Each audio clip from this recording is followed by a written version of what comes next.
You are listening to Freshly Squeezed. Some people might think of it as a bit of an anomaly because they're like, well, what is it? Some people don't know. Something unspoken struck me, like nothing I've ever heard before. We know which ones are the singles and which one aren't. It's like got to give you that prick to the ear.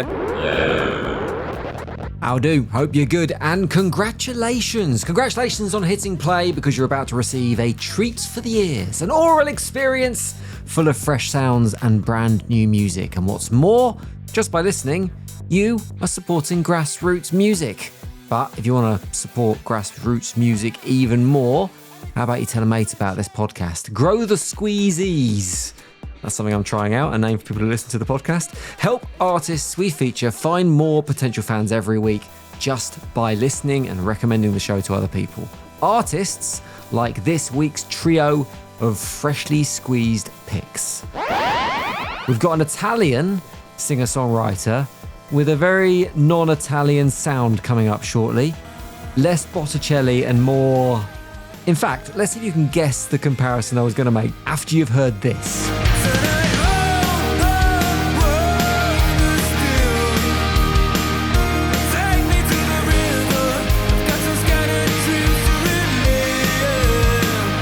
I was going to go for Bruce Springsteen. Less Bocelli, more Springsteen. That's what I was going for. You can hear it, right? Well, it's an influence that Nico Cann wears proudly, and we're going to catch up with him shortly. Also, we're making musical comparisons. I think you could probably hold Disco in Sochi up against the likes of LCD Sound System. They sound like this. I don't care about you, I just forget about it.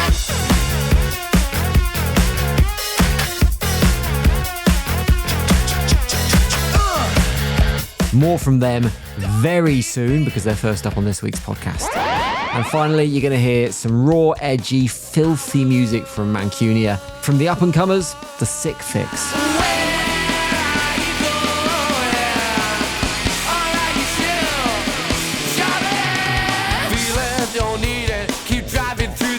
Catching up with them in a bit too, but let's get straight into the meat of today's musical sandwich. Disco in Sochi. New single out, new album Rom-Com, still warm after its release, and Alex from the band is on the pod. How you doing, Jim? Yeah, very good. So we're going to play brand new single Summer Rolls in a bit. That comes out on the 17th of July, but it's kind of already in the world because it is the opening track of your debut album. That came out in March. Is it easier to pick singles once an album is out there? Because you've had a chance to see the reaction, you might have played it live and see how audiences react to it. Does that kind of turn those decisions into no-brainers at that point?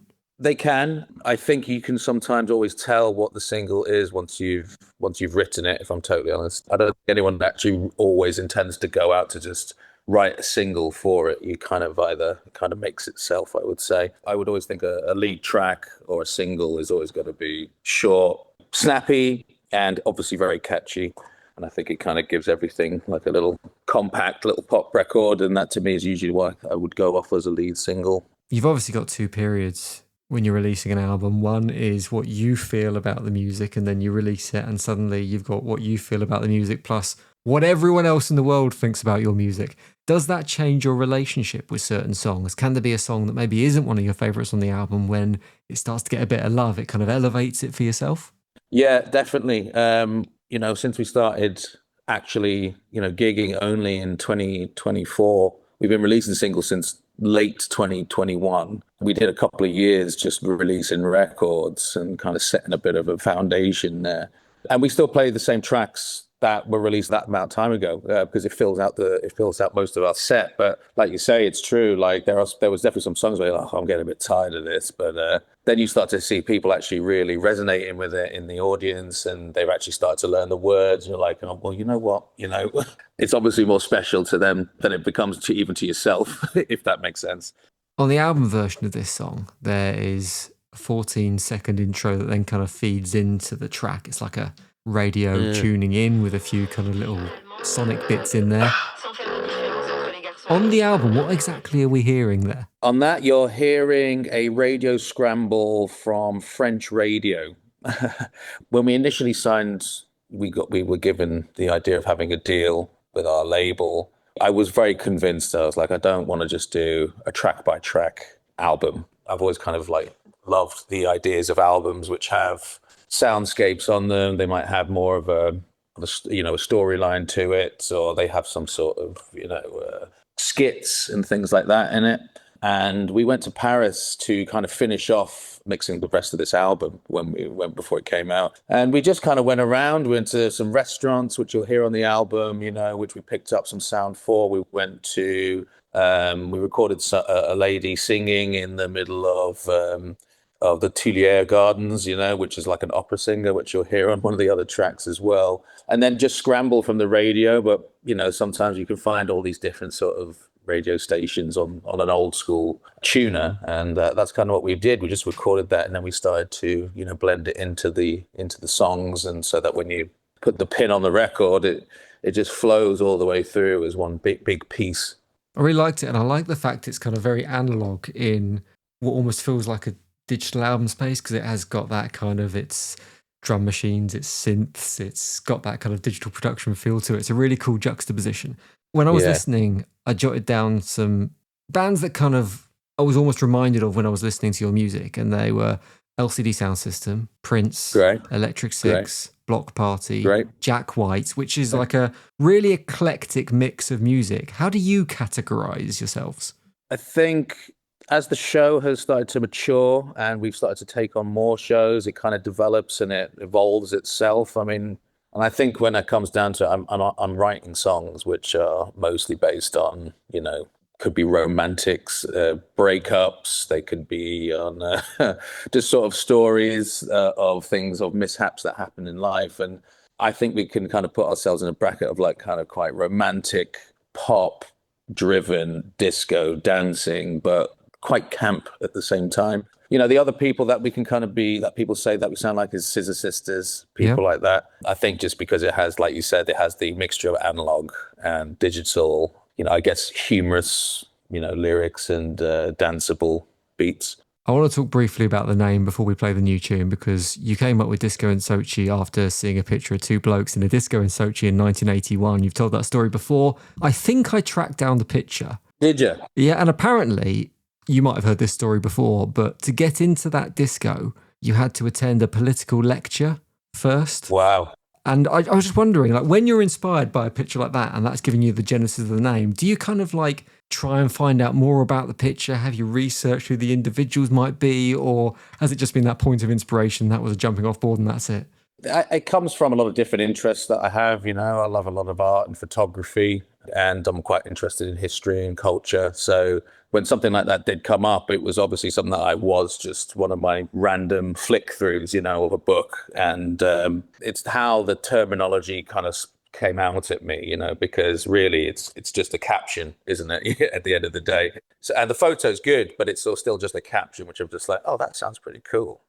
And I was going through lots of different names at that time, and even old ones that I'd been holding on to from previous years when I was in my last bands, and we were trying to figure out another name then. But that one just seemed to stick. It has simply, round letters in it. It's kind of got good words in it. Some people kind of might think of it as a bit of an anomaly because they're like, well, what is it? Some people don't know, some people do. And it just looks great it looks good on a t-shirt, looks good on stickers that we've got. And that's kind of what I just go for. I go for things that look aesthetically quite pleasing and stuff like that. But yeah, going back to that, it's mostly just because it was a random moment of flicking through one of my a book, and it just kind of popped out at me. Well, for those who are interested, I'll put a link to the picture in the podcast description, along with a link to more of your music for people who want to find more from Disco in Sochi. And we're going to feature the brand new track, Summer Rolls, next on Freshly Squeezed. Cheers for coming on, Alex. Thanks. Naughty mouth, spicy, summer rolls.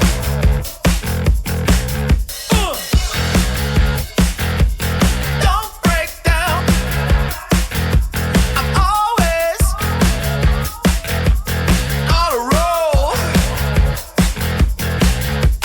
I don't know about you, I just forget about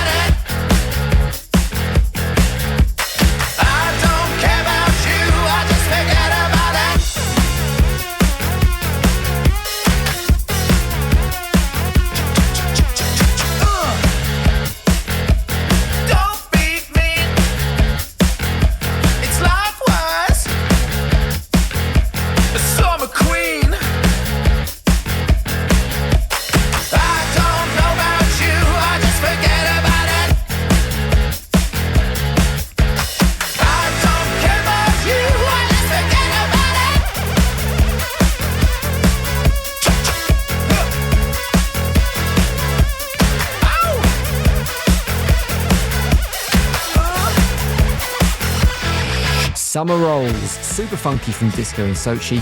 Check out more from them and the photo I mentioned in the interview via the podcast description. That's where you'll find all the links you need.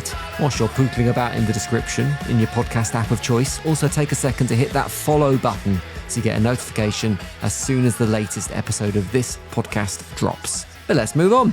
We're going to get new music from Italian singer-songwriter Nico Cann in a minute, but first let's hear from him. Welcome to Freshly Squeezed, Nico. Thank you so much. We got a new tune out. It's called Take Me to the River. And this is one of those songs that you've had in your locker for a while now. You've kind of been back and forth with it for about 3 years. Is that right? Yeah, I started writing it in 2022, and then it was recorded, well, partially recorded last March. So it took 3 good years to complete. Yeah. How close is this version that we've got now to the one that started life in 2022? Is it like a completely different song, or can you see the origins of it? I definitely can see the origins of it. The lyrics have changed slightly. Well, in fairness, quite a bit. The song was meant to be called "What Am I," which is the start of the chorus, but now I've changed it to "Take Me to the River." But I mean, the demo wasn't as far off as the final product. How linear is that journey? How much of it is in terms of like you've seen the progression over those 3 years, or how much of it is you go in one direction, but that's a dead end, so you take it somewhere else, but you knew there was kind of something in this that you wanted to keep on returning to the song? Well, I knew it was quite a rather accessible song. So when I thought about releasing singles, that was a song that I had in my back catalog. I mean, it's a catchy song, so that has played a part in why it stuck with me, but also because it holds a personal meaning. So I just wanted to put it out. It makes me I really like playing it live. I feel like it's a great song to be played live. You can't just drop that little nugget and not expect me to go further on that one. You say it holds a personal meaning. Where does that come from? I mean, I wrote it in a period when I just left a relationship, and since I was the one who decided to move on, I lived a moment of uncertainty, and I thought it was interesting to write about that limbo, that moment when you're not really sure if you took the right decisions and etc. But yeah. There's a direct tie with this song with the city where you live. You live in London, and the river in question is the Thames you're talking about. You've lived in London, or you live in London. You were born in Milan. How do those two locations influence your music in different ways? Do you hear a bit of Italy and a bit of the UK in the music you write? Well, I mostly hear British or American music because I've been raised on English music. Of course, since I'm Italian, I cannot disguise where I was born, and there are some bits of my of the way I write, the way I talk that I mean are clearly not British, but I'd say the music scene is very different as well. So yeah, I mean, I've always been very Anglophile since I was little. If we were going to add a third location into London, Milan, I guess that third location could be New York, because anyone who hears your music can tell you're a fan of Bruce Springsteen. You've talked before about how profound that inspiration is. Is there a moment that you remember first hearing his music and kind of going, yes, this is for me, this is the direction I want to go in? Yeah, I mean, first of all, Bruce is my main inspiration, but I do appreciate a lot of music, both British and both American. But I do remember a moment which was kind of pivotal in my life. When I was really young, I was about 7, and I was in my father's car, and this song Badlands just came on. I mean, he played that song on the car, and it just struck me, both the intensity of the song, Bruce's voice, and I mean, I'm not sure I could fully grasp the meaning of the song when I was 7 years old, but it was just something. I mean, I don't know. something unspoken that struck me, like nothing I've ever heard before. And he has been very present in my daily life since then. How vivid is that memory? Like when you close your eyes and you picture it, is it just a song? Can you like picture what your dad was wearing, what was outside the car windows? I was sit in the trunk of my car in Greece. I can tell you that. It's amazing it's amazing how music could just trigger those memories. I'm really like taken with that. It feels like yesterday. Yeah. You went on to kind of train as a classical pianist from a young age, and you can hear that in your songs. They're very piano driven at times. From hearing Bruce Springsteen, what made you go in kind of that direction in terms of learning the piano? Was it always with the idea of playing this type of music?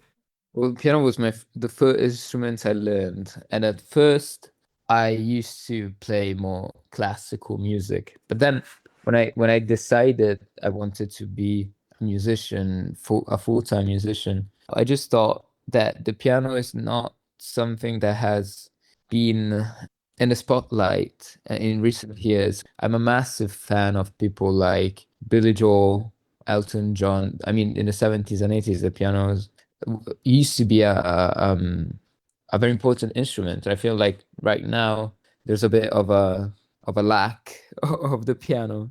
So yeah, it's something I think about when writing songs. And to be fair, I think most of my songs are written on the piano first, then the guitar.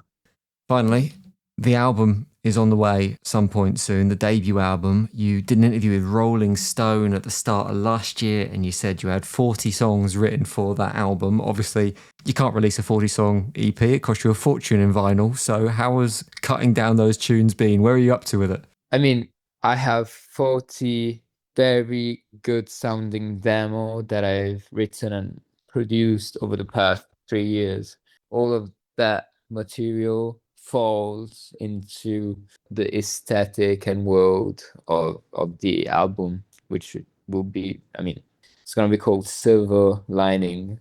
And yeah, it talks about the struggles that I've had, but everyone my age especially had during the transition from late teenage years into adulthood. Also because we were, I mean, very heavily impacted by COVID, and that played a role both physically and mentally for a lot of people, I guess. And it's changed the way younger people relate to others in a social context as well.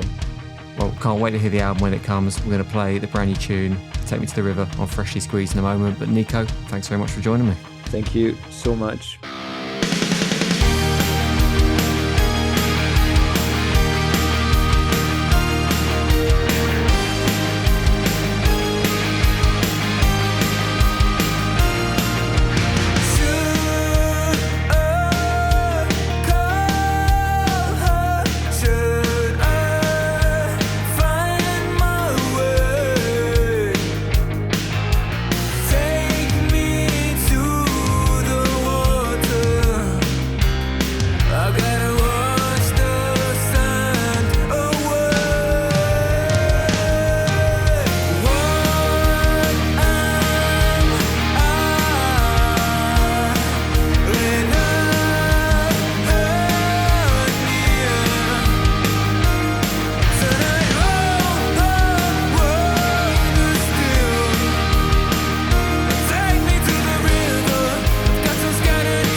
Can you hear those Springsteen vibes in that? I love what Nico is doing. But a slight musical gear shift now. to something a little bit rawer. Although I think maybe you can hear a tiny slither of classic rock influence in this as well. That's what I'd say anyway. You can hear it in a minute, but first let's talk to the Sick Fix. Well, let's talk to Leo from the Sick Fix. He's on with me. Hello. So you're a band at the very start of your journey musically. Yeah. I know you're under 18, Leo. Is the whole band still under 18?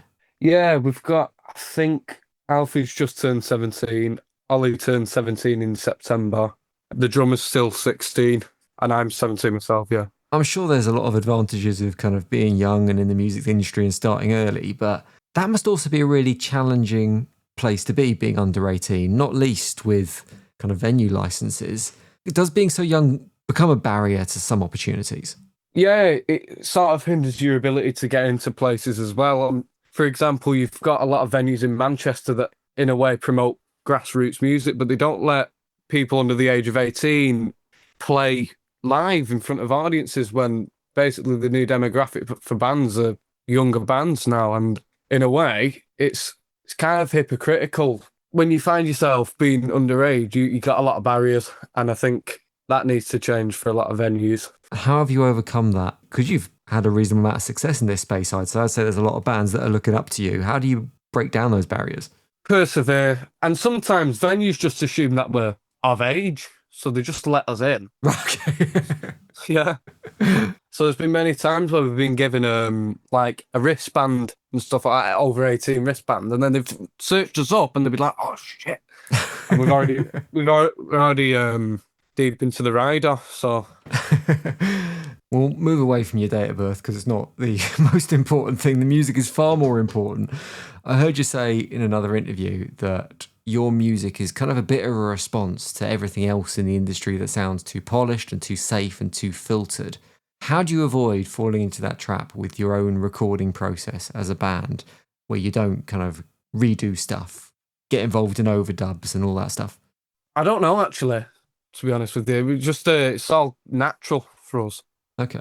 If I hear some, because I do actually overdub my guitars a lot to give it that sound, but we're not polished. But to make it stand out from others, we'll do something a bit different. We'll record live in a room, in terms of like doing everything separately, like Queen and stuff. It's interesting when you look at what you're doing and that kind of ideology next to your EP that you released last year, which is called Demos, which was, as you might kind of assume from the title, it was an EP of demo versions that you'd recorded. You clearly wanted to delineate at that point that like these aren't the final versions, these are kind of like rough cuts of your songs. This might be an impossible question to answer, but where is the line when you hear something? Do you know how you judge whether it's rough enough or too polished almost? Where is that line exist in your head? See, the line is from when you're rehearsing and you've got it and we're like, oh yeah. And because we have times to record, because we've got like a little pack that we signed up to, and we've got certain dates to record, and if we don't have any songs, we'll use these songs that we haven't finished and we know aren't finished. So, but we're like, oh, we need to put some out. So we just post the demos because we don't have any finished songs at that time. But we ended up releasing these 2 singles because they were finished and they sounded really good. So that's why we ended up quite happy with them. But with the demos, we know they're not finished. So I feel like, in a way, you know it yourself in the band and everyone's happy with it. We know which ones are the singles and which one aren't. It's like, got to give you that prick to the ear, you know. Do you see a difference in the reaction when you release something that's like your AA size you just released versus a demo version? Because I imagine as a fan base, that's quite an exciting thing to get, because you rarely get that kind of glimpse behind the scenes from a band, to get kind of something that's a bit raw or a demo version. I'm going to say not really, you know, personally, okay. Not really. I haven't seen, I'd say we've got more press on it and more like media on the eyes of the singles, but I'd say it's more cult towards the demos. There's more love towards the demos from the fans, I'd say, because when we first released our first demo, it blew up. We got 4,000 listeners a month, which isn't a lot, but for us, that is a lot. So I'd say the fans love that demo more, you know, because it's more raw. But I feel like our perfect, you know, songs are the ones that we've released as actual AA side singles. I think they're the best that we've done. I don't know if we've got the songs out there enough to kind of see how people think about it, because we're not a band. That's how our band feels. We kind of just do it. Go off vibes. Yeah. In terms of the AA side, it's out now. Shoe Shopping, Liquid Gold. What made you do it as kind of a double release rather than maybe doing one now, waiting a little bit, releasing the second one? I think our manager, Roger, our co-manager, he suggested it because it's like an old-fashioned thing to release a double A side, isn't it? I guess to you it might be. To me, it doesn't feel that old-fashioned, but I'm a tad older than you. So he kind of suggested it to me because they're both really good songs. They're both not, I wouldn't say any of them are a B-side because they are kind of different to each other in aspects of, like, you got Liquid Gold, which is more of like more inspired from songs from the 60s, like your garage bands from like Detroit in the 60s. And then you've got Shoe Shopping, it's kind of inspired by loads of bands like Queen and Suede with a wow, wow, wow at the end. So I'd say they're both their own thing. So that's kind of why we kind of released them as double A sides, which I think was kind of the clever option.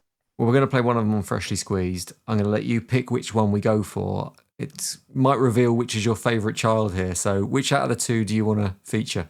I'll go Shoe Shopping because that's your main focal point, isn't it? You want people to hear that first before Liquid Gold, I think. Nice one. We'll get it on Freshly Squeezed. Leo, lovely to speak to you. Good luck with the sick fix. Looking forward to hearing what you do next. And cheers for coming on Freshly Squeezed. Of course, my mate. No worries. See you later.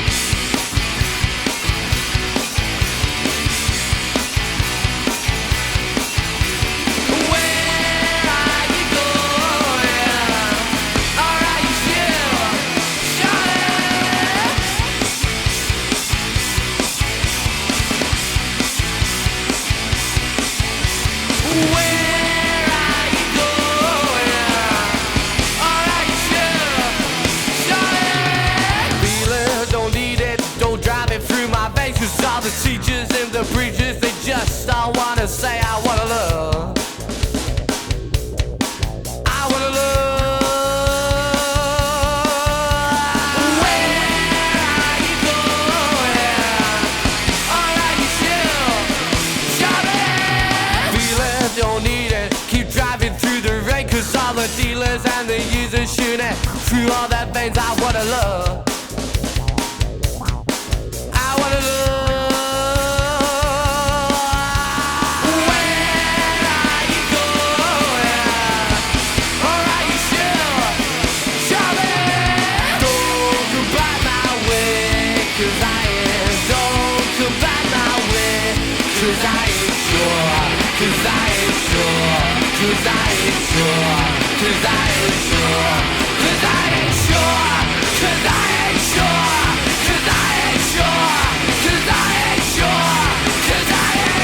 That's the sick fix. Sneaking into venues, having a drink, playing some big tunes. It's all very rock and roll, isn't it? That's your trio of acts this week complete. You can find more from all of them via the podcast description, where you also find everything else you'd possibly want, like new music playlists, links to our socials, which is where, by the way, you can both recommend acts to the podcast that you think we should be featuring, or you're making your own music, you can even submit your tunes to the show. I'll leave you to click on some of that, but for now, cheers to your ears. The award-winning Freshly Squeezed, a new music podcast, was devised, produced and hosted by Jim Selbeson. Sound design and production by Ant McGinley. Theme music, Blue Blazer, is written and produced by Spin Class. Stop.